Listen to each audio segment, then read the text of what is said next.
Welcome to Kalai's kitchen. Triple A home ப்ராடக்ட்லேருந்து ஆவாரம்பூ tea எப்படி தயாரிக்கிறோன்றதை பார்க்கணும். பூவை பறிச்சுட்டு வந்துடுறோம். பறிச்சுட்டு வந்து அதை நல்லா சுத்தம் பண்ணிவிட்டு நல்லா காய வைப்போம். காய வச்சு பவுட்ரு ஆக்கிக்கிறது. பவுட்ரு ஆக்கினதுக்கப்புறம் ஒரு டம்ளர் தண்ணியில் 1.5 ஸ்பூன் ஆவாரம்பூ தூளை போட்டு நல்லா காய்ச்சுவோம். நல்லா காய்ச்சினதுக்கப்புறம் அதை ஃபில்ட்ரு பண்ணிங்கன்னா ஆவாரம்பூ டீ ரெடி. இது சுகருக்கு ரொம்ப நல்லது. காலையில் எழுந்திரிச்சோன்னே இதை குடிச்சிங்கன்னா சுகர் குறையும்.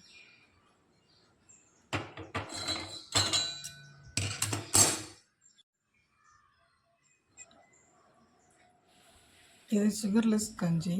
இதுலேயும் நிறைய பாரம்பரிய அரிசி போட்டு செஞ்சுருக்கோம்.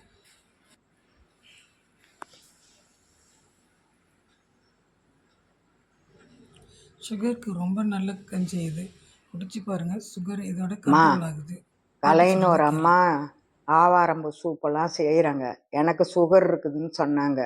நான் இதை காலையில் எழுந்ததும் ஒரு டம்ளர் குடிப்பேன். உடனே அந்த சூப்பு குடிச்சிட்டு சாப்பாட்டுக்கு பதில் இந்த கஞ்சி குடிப்பேன். ஒரு 2 மணி நேரம் 1 மணி நேரம் எனக்கு பசி எடுக்கும். 2 டம்ளர் நான் கஞ்சி குடிப்பேன். எனக்கு எதுவும் கிடையாது. இதை பயப்படாத, எல்லாம் நல்லா வாங்கி சாப்பிட்டு பார்க்கலாம். நல்லா டாக்டர் கூட நீங்கள் கேட்கலாம். இது கையாலே தயாரிக்கிறோம் நாங்கள். இதில் ஒன்றும் மிஸ்டேக் கிடையாது. இது உடம்புக்கு அவ்வளோ நல்லா இருக்கு. நான் நல்லா தூங்குறேன், நல்லா எழுந்திருக்கிறேன். எனக்கு எந்த பிரச்சனையும் இல்லை.